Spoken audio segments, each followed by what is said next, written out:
Everyone knows that Lucario can be a monster if he gets his aura going. And yes, I'm going to refer to Lucario as a male in this video because it's just too damn confusing for me to refer to a Pokemon as it all the time. Anyways, back in the Brawl days and again in Brawl at Super Smash Con 16, the Japanese player Goma used Lucario in doubles and did something extremely interesting. He suicided his first stock at the very beginning of the match to get an extra boost on Lucario's aura. Then at Civil War just recently, the American player Mars did the same thing in Smash 4. It's kinda ridiculous, and when I first saw it, I didn't want to believe it, but is it really worth going for? Is it advantageous for Lucario in doubles to suicide at the very beginning? Well, I'm C5 from the Beefy Smash Dudes, and let's find out. By the way, I got most of the infos on Lucario's aura from Smash Wikipedia and Kurogane Hammer. Seriously, if you're interested in Smash science, you should follow this guy. He posts some real interesting shit. He posts some really interesting stuff. Okay, first let me explain how exactly Lucario's aura works, because there is more to it than you might think. The more aura Lucario has, the more damage and knockback his attacks deal. Additionally, the properties of his specials become stronger. His neutral B becomes bigger, his side B gets more range, and his up B lets him travel further. Obviously, the more percent Lucario himself receives, the more aura he gets. There is a formula behind that describing exactly how much the aura boosts his attacks. Put simply, Lucario's attacks deal a certain amount of damage, which is then multiplied with the variable R. This variable is dependent on Lucario's percent. If he has less than 70%, his attacks deal less damage and knockback following the formula. If Lucario has more than 70%, his attacks deal more damage and knockback.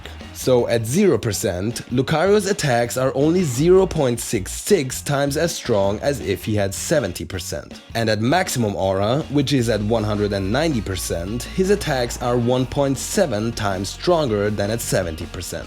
But Lucario's percent is not the only thing affecting aura. His stock count does too. If Lucario is ahead in stocks, his aura is weaker. If he is behind, his aura is stronger. This new variable, that we will call S, is dependent on Lucario's stock difference compared to the other player or players of the match, which you can see here.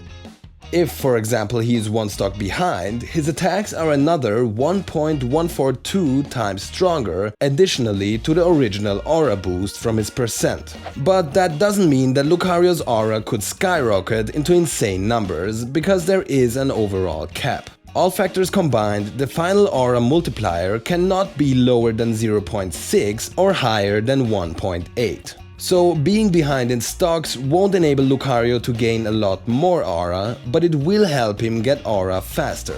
So for example, if he's 2 stocks behind, he will have max aura at only 130% instead of the usual 190. But there is one more thing that is really important for this video, because we were originally talking about Lucario in doubles, and for that the multiplier changes. Not the percent multiplier R, but the stock count multiplier S. In a match with more than 2 players, in doubles that would be 4, Lucario gains and loses more aura. Just to give you some perspective on how strong that can make him, if Lucario is behind by 2 stocks in doubles, he reaches maximum aura at only 50%. Max aura at 50%. That is insane. Note that this multiplier is only correct if Lucario has either the most or least stocks in the game. If he is somewhere in between, the math changes. Now, the game doesn't just compare Lucario's stocks to his opponent's stocks, but to all player stocks, even Lucario's teammates. And that is where the trick lies. In doubles, the team with Lucario has clear objectives. Lucario takes stocks and his teammate tries to survive as long as possible. Remember that doubles in tournaments is usually played with 3 stocks. As long as Lucario's teammate keeps the most stocks, the game will compare his stocks to his teammates even if their opponents lose some stocks. And in a game where, for example, Lucario is on his last stock and his teammate still has all 3 stocks, Lucario's attacks have insane knockback. Ideally for this, Lucario wants to team up with a character that has a lot of survivability or is just hard to hit. So is it really worth suiciding at the start of the match? When I started writing on this video, I thought it's going to be a lot of math with me trying to calculate if it's actually worth doing. But in the end, it doesn't come down to the numbers or how much more damage Lucario deals. It comes down to his knockback and how efficiently the Lucario player can make use of it to take stocks. Calculating the differences in knockback and how much that affects the gameplay is close to impossible. There is no perfectly calculated answer for this. Basically, the team is sacrificing one of their 6 stocks to gain additional power on Lucario. Then they try to make up for it by playing defensive with one character and tanking stocks, while creating opportunities for Lucario to go ham. And as we've seen, it can work out. Okay, now what can you do against this strat? Well, my advice is to ignore Lucario as much as possible and try focusing his teammate. If you can get rid of his teammate stocks, it will automatically weaken Lucario too.